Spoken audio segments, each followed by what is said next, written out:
a voulu vraiment que la journée mondiale de la presse, de la liberté de la presse soit consacrée. Et donc aujourd'hui, nous sommes en 2023, ça fait 30 ans. 30 ans, c'est beaucoup pour la vie d'une personne, mais c'est peu pour la vie des pays et des continents. Et puis ce qui est intéressant encore de savoir est que la journée mondiale de la presse a commencé à Windhoek en 1991, donc les bases c'est en Afrique. On a voulu que les journalistes connaissent et comprennent leur liberté. On a fait le cours d'éthique et de déontologie, vous savez très bien ce que ça veut dire. Et donc, pas seulement les journalistes, on reviendra, mais aussi que les pays, que les institutions reconnaissent vraiment cette journée mondiale de la presse. Alors, on ne va pas être long, on va faire short, on va faire court des choses. Ce qui nous intéresse le plus ici, c'est que d'ici peu, vous allez entrer dans la vie active. D'ici peu de temps. Vous avez une formation de 2 ans, machallah, une formation beaucoup plus pratique. Et puis, pour moi, vous êtes déjà des confrères. Vous n'êtes pas, on ne va pas dire monsieur, on ne va pas dire apprenant. Nous sommes déjà des confrères. Mais tout ça pour vous dire qu'on va s'appeler des collègues, des confrères pour rester dans notre jargon. Tout ça pour vous dire, les amis, ce que vous avez comme compétence ici, c'est suffisant pour déjà exercer, même s'il faut chercher encore plus.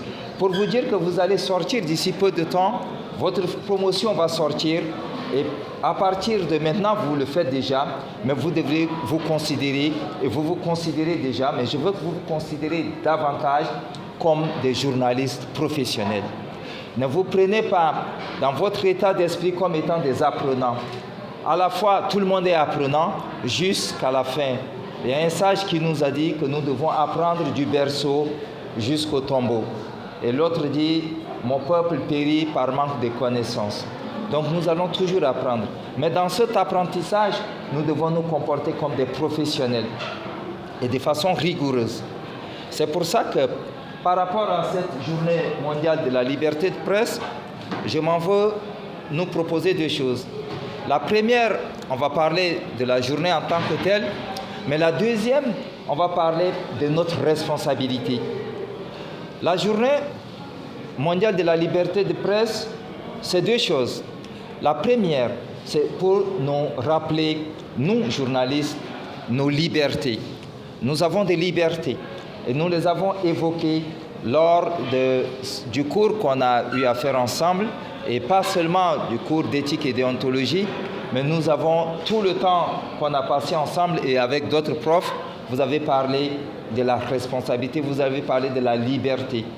Vous avez cette liberté-là, une liberté d'aller chercher de l'information partout. Et cette liberté, il faut que nous en soyons conscients. Si nous ne sommes pas conscients, on va limiter notre travail. Donc les journalistes que nous sommes, nous avons le droit, nous avons la liberté d'aller chercher de l'information parce que ce que nous faisons, c'est pour servir le grand public. Le véritable commandant en chef pour le journaliste, c'est le grand public. Est-ce que ce que nous traitons est de l'intérêt du grand public? Et si c'est le cas, nous avons cette liberté d'aller chercher cette information. Nous avons cette liberté aussi de diffuser des informations qui sont en cohérence avec nos valeurs, en cohérence avec nos convictions, en cohérence avec nos confessions, si vous voulez. Et cette liberté, il faut qu'on en soit conscient. Il ne faut pas qu'on la restreigne nous-mêmes. Alors, mais cette liberté nous appelle à des responsabilités. Et c'est quoi cette responsabilité? Nous avons vu ensemble que le journaliste est libre de diffuser toutes les informations, sauf une seule information.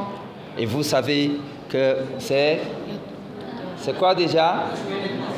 Secret défense, secret d'État, secret d'instruction.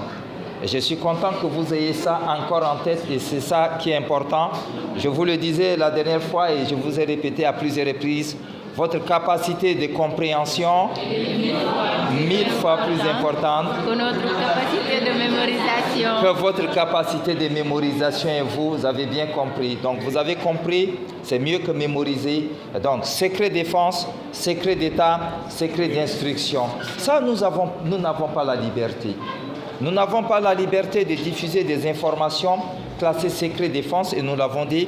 Si un pays voisin connaît notre capacité de nuisance ou notre incapacité de nuisance en termes de défense de notre territoire, ils vont nous attaquer et ça, notre vie est en péril.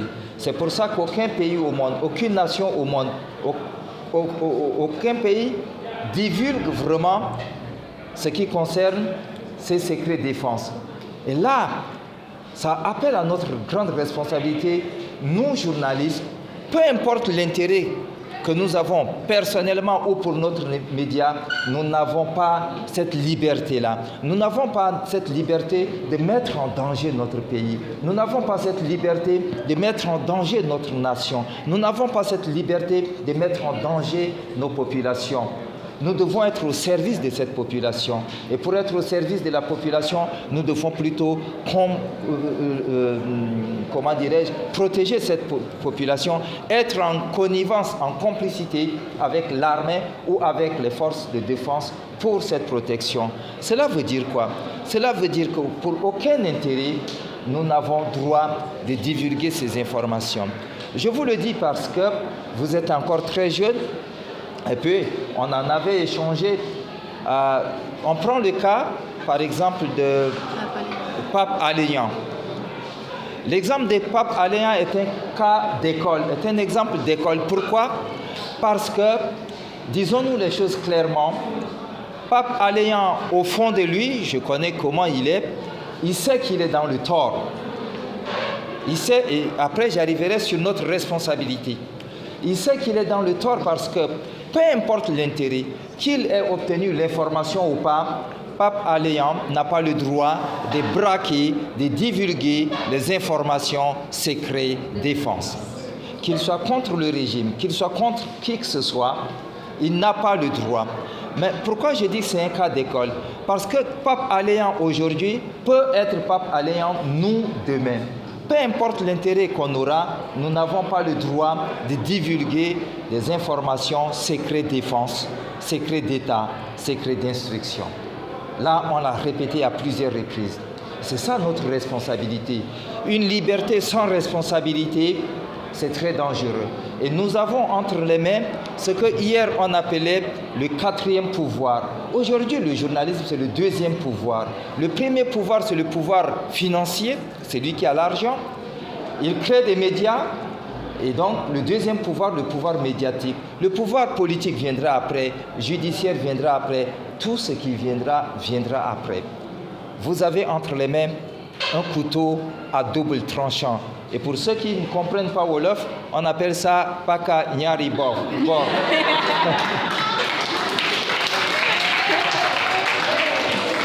Ouais. Donc, ne soyons pas... Nous avons un couteau qui a deux côtés. Très tranchant, qui peut faire du bien quand on coupe de la viande avec ou de la mangue pour manger, ça fait du bien, mais qui peut à la fois faire du mal et beaucoup plus de mal. Donc, je nous appelle à cette responsabilité. Pourquoi? Parce que demain, et quand je dis demain, nous sommes en 2024 déjà, vous serez sur le terrain. Et sur ce terrain, vous allez couvrir les élections. Et quand on couvre les élections, on a affaire à une grande responsabilité. Vous savez que la plupart de nos pays basculent lors des élections. La plus grande richesse du Sénégal, c'est la paix. On dit Amnadiam, c'est la plus grande richesse du Sénégal. Et si on bascule, ne le souhaitons pas, en grande partie, les pays qui ont basculé, c'est la faute des journalistes. C'est vraiment la faute des journalistes. Nous sommes en avril 1994 au Rwanda, Radio 1000 Collines. On a déjà parlé de ça. Ça donnait ce que ça donnait, presque 1 million de morts en 3 mois. Génocide Tutsi. Nous sommes au Soudan. nous sommes au Tchad, nous sommes en Centrafrique, nous sommes au Congo, nous sommes au Libéria. Tous ces pays ont basculé par la faute des journalistes. La plupart des journalistes qui sont enfermés sont dans le tort. Et donc, je nous appelle à cette responsabilité. Pourquoi? Parce que je suis très content d'être avec vous ici, surtout pour cette promotion. Parce que cette promotion, c'est une promotion qui a de l'initiative.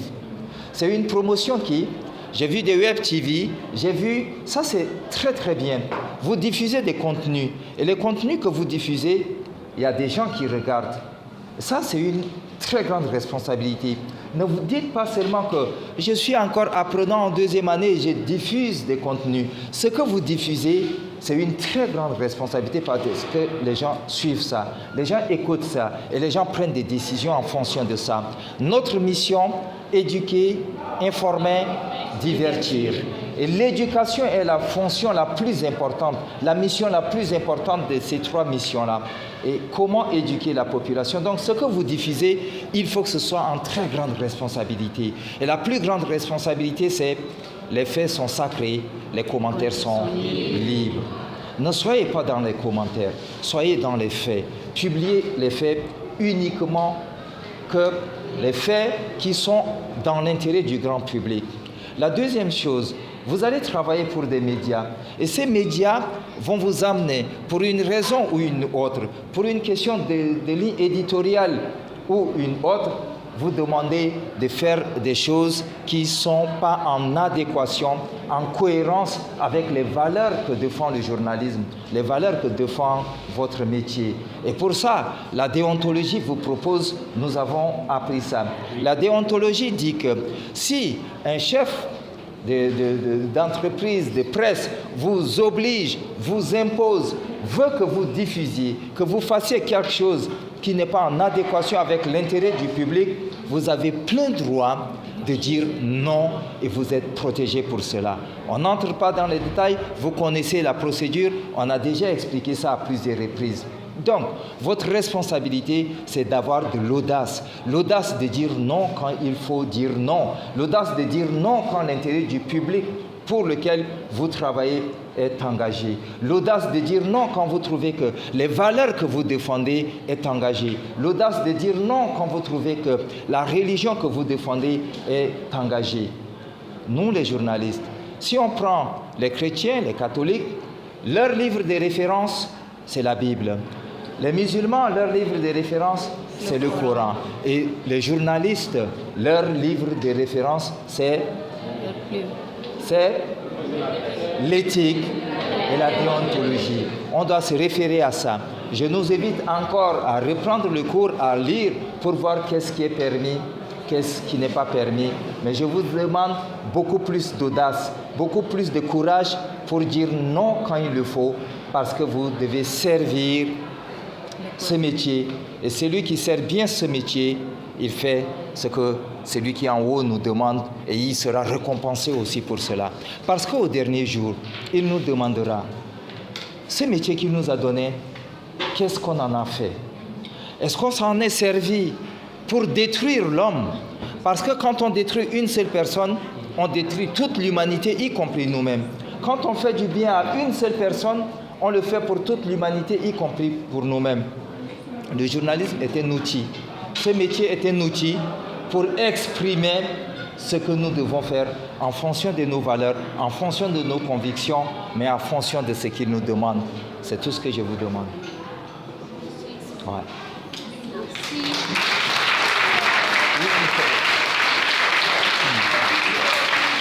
Merci beaucoup.